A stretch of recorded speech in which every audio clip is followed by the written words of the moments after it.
everyone. This is Tom Salemi of Device Talks. Welcome to our newest podcast, StrykerTalks. Few companies in the medical device industry touch the entire spectrum of healthcare like Stryker.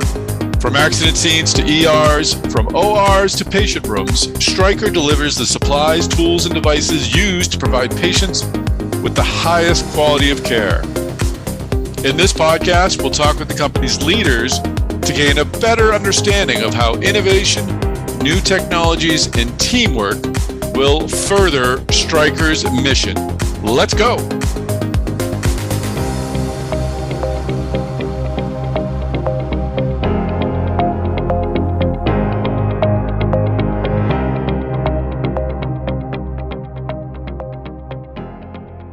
Hi, everybody. This is Tom Salemi. Welcome back to the StrykerTalks Podcast. I'm excited to bring you this conversation I had with Robbie Robinson, the president of Spine at Stryker.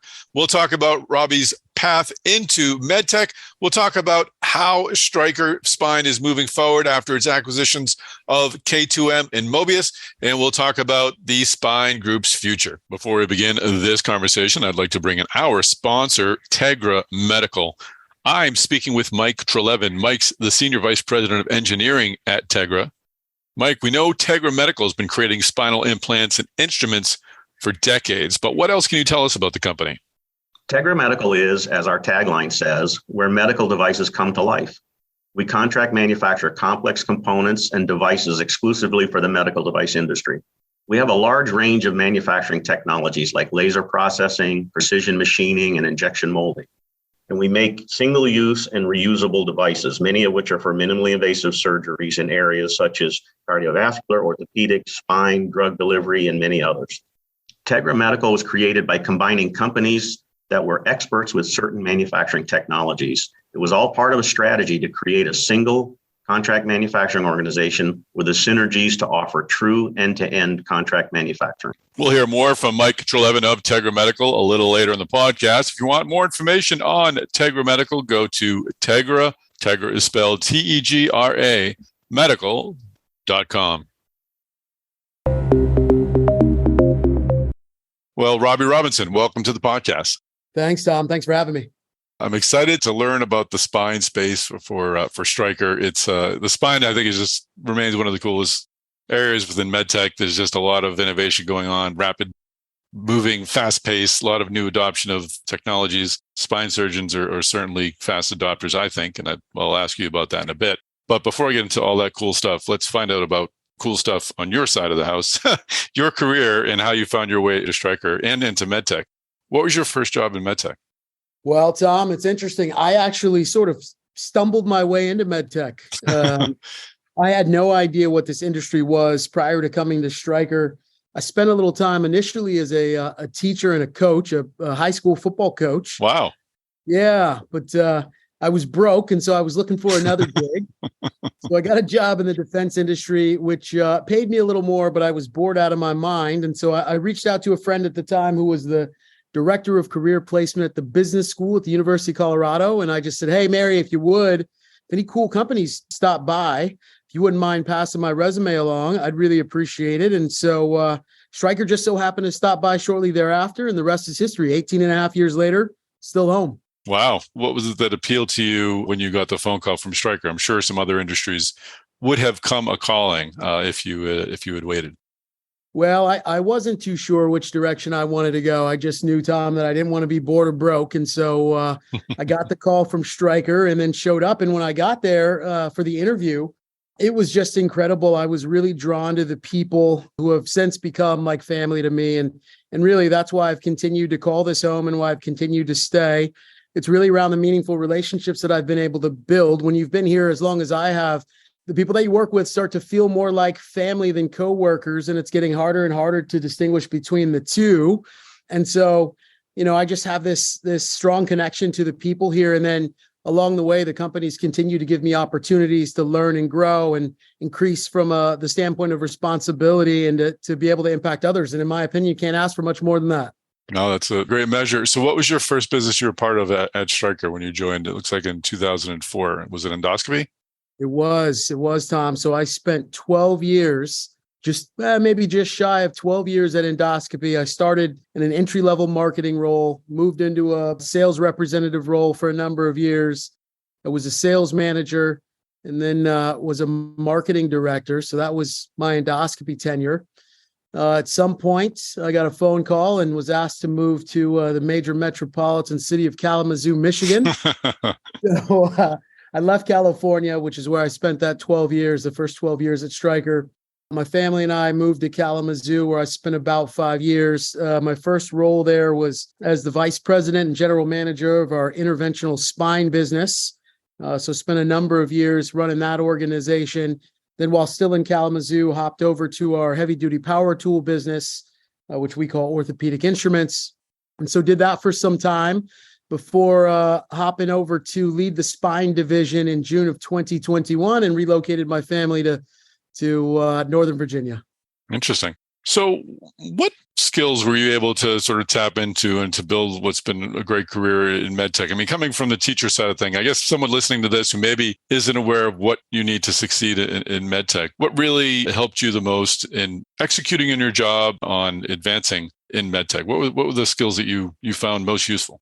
Yeah, I think you nailed a few. I mean, as a teacher and a coach, I think being a good listener, being able to develop people, having a good eye for talent, being a former athlete, I think time management, discipline, some of those things, being able to take coaching and feedback, I think were all things that were really helpful early in my career. And then as I transitioned into a management role, and then as a leader in the organization, I think some of the things that have been important to me are certainly the ability to build relationships and having that connection and the ability to build community, and really, Tom, being genuine and authentic in that. I think people can feel when that's not the case.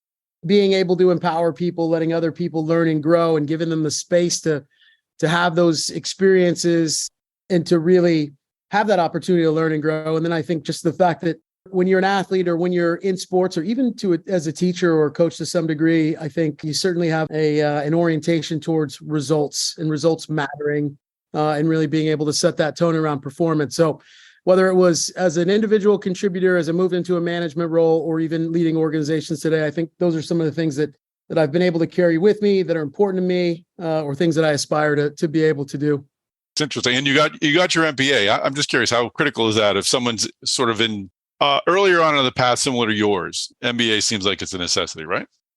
Well, I think it depends on your path and certainly understanding the gaps that you have, Tom. Yeah.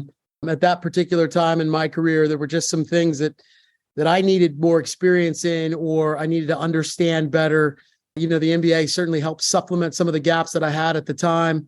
And I think the other benefit too was just exposure to other industries and other leadership styles, and really understanding my own style and the things that were important in my own journey. So it really helped me at that particular time in my career.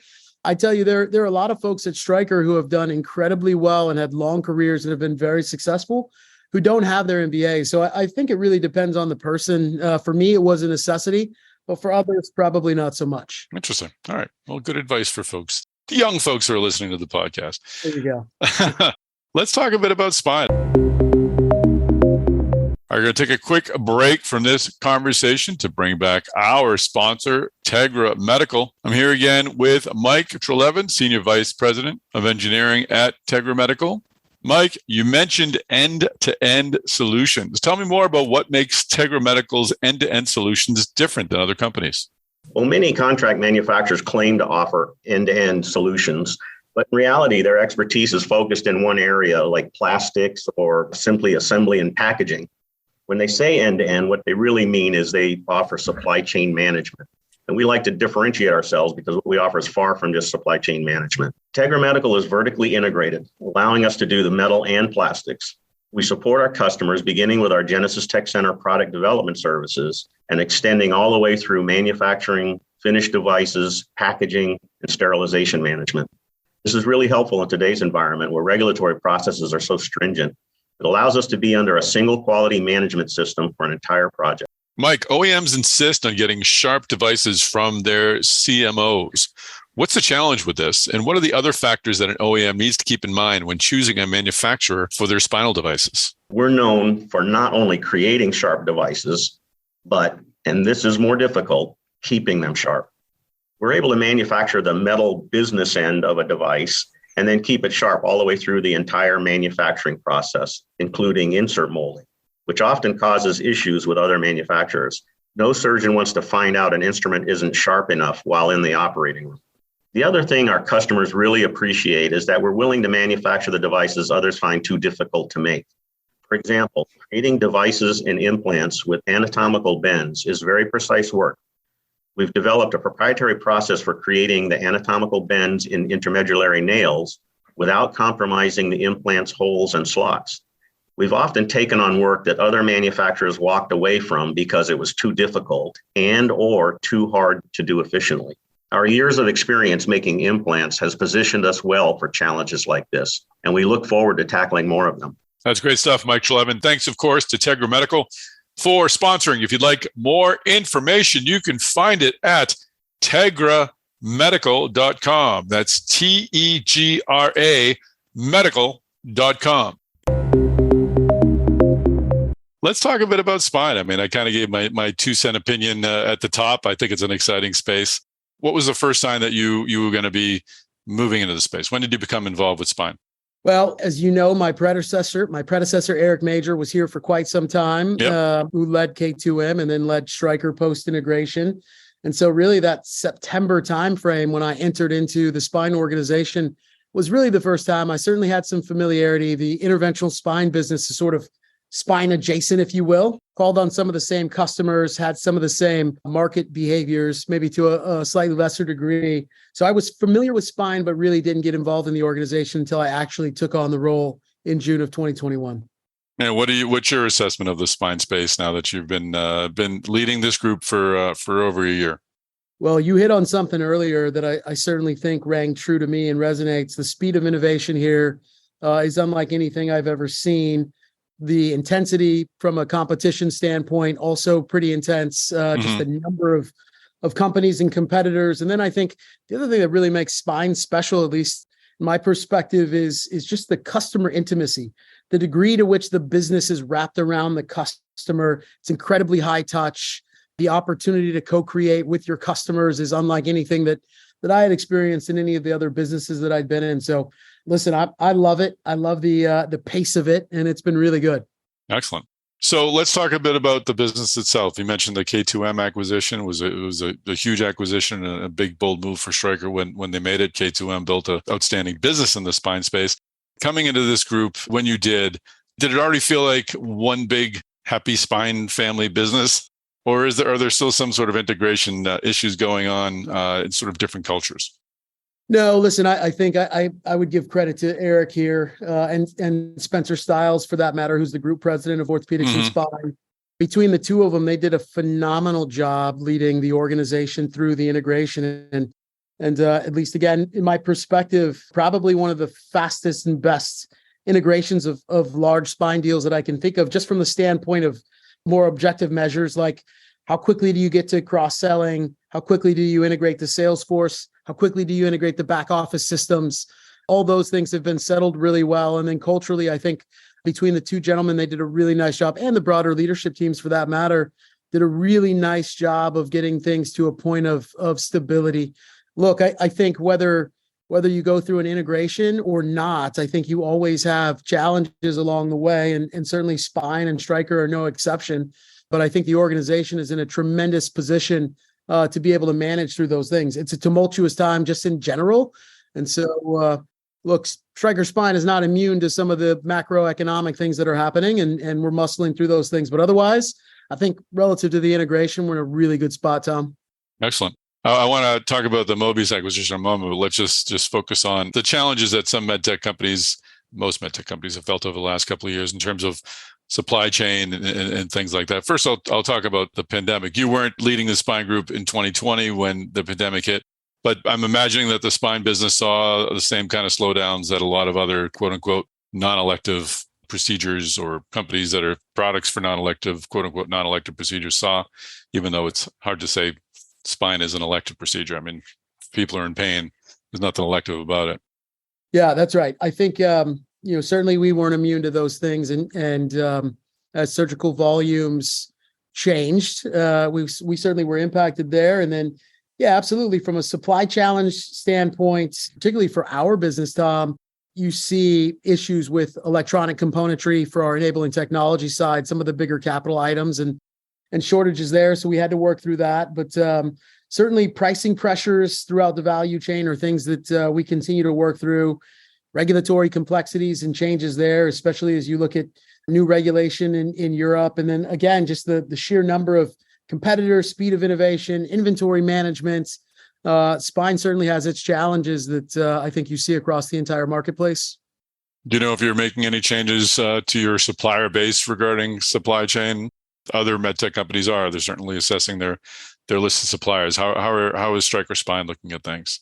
Yeah, I think we're trying to mitigate risk wherever we can, Tom. Yeah. And there are opportunities to dual source or whatever, just to make sure we don't, or as seldom as possible, that we run into those challenges. And honestly, our supply chain folks at Stryker have done a tremendous job of making sure that we feel that pain to the slightest degree possible. Mm-hmm. Let's talk about the Stryker Spine portfolio. Oh, actually, no, I'm sorry. I wanted to hit upon the Mobius acquisition first, because Stryker did buy K2M and then soon after bought Mobius, which brought in a cool imaging technology. What does Mobius bring, or what did it bring into Stryker? And again, going back to the integration question, I imagine it's all part of the big Stryker Spine family now.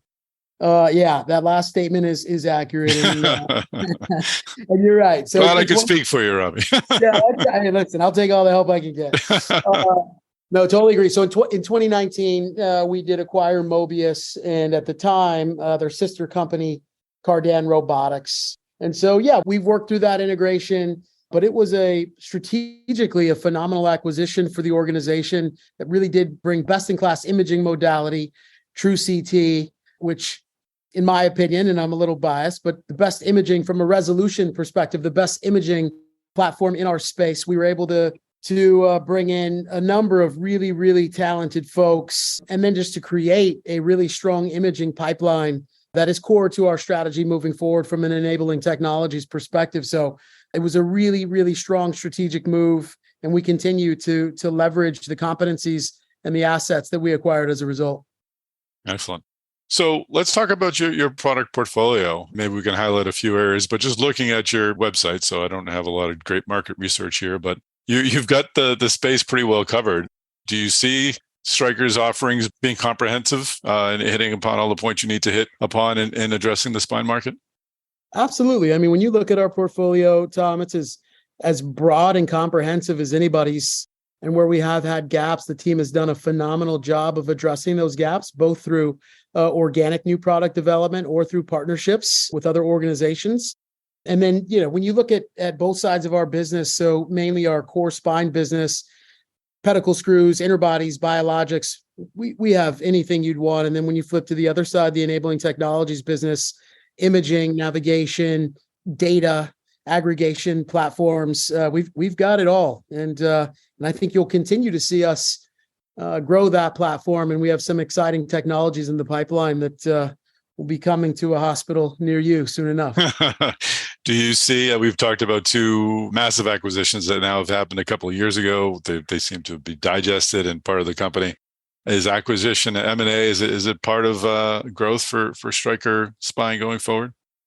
Yeah, Tom, as you know, it's a growth strategy for us as an organization. And I think that will continue at the appropriate time, or as Kevin and the leadership team and the board sees fit. And as Kevin has mentioned on every earnings call and every opportunity that he gets, Stryker is committed to spine, which means we're committed to M&A where it makes sense. And so I think you'll see us continue to use capital to acquire technologies where we need it. But honestly, I think the team has done a really nice job of being able to create organic new products. And so we're starting to churn out some really cool new product solutions. And so we're going to continue to do that. Where we don't have the competency or just perhaps speed is an issue, we may look to leverage M&A, whether through asset acquisition or through partnerships, distribution, or what have you. But again, we're in a really good spot from a portfolio perspective, and it is a pretty comprehensive portfolio as you look across our different product categories. Final big question about spine. I mean, you mentioned Kevin Lobo and his view of M&A. I mean, famously, Stryker moved first in robotics in the orthopedic space with the acquisition of Mako. In spine, we're seeing some other players bring robotics into spine. How is Stryker viewing the opportunity for or the need to have a surgical robotic system in the spine space? Great question, Tom. Listen, robotics, guidance, imaging, those are all things that are critical to our long-term strategy. And I think those will be linchpins to how we win in spine moving forward.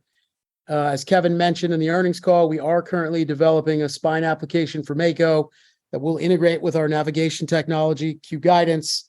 So I think you'll see that at some point in the future. We're not communicating timelines just yet. That'll come in the coming months, but that is a part of our long-term strategy. Makes all the sense in the world for us. As you know, Mako is a very, very powerful brand. We've got greater than 1,500 Makos placed throughout 33 countries. So it does really give us an opportunity to leverage that platform and the 16 years of clinical history to really bring unique value to our customer base. So that's how we're looking at it, and that's what we're working on. Fantastic. Well, lots of exciting stuff happening there. Look forward to keeping track of your story, and thanks for joining us on the podcast. You got it. Thanks for having me, Tom. Well, that is a wrap. Thanks so much, Robbie Robinson, for joining us on Stryker Talks. Thanks, of course, to Tegra Medical for sponsoring this episode of the podcast.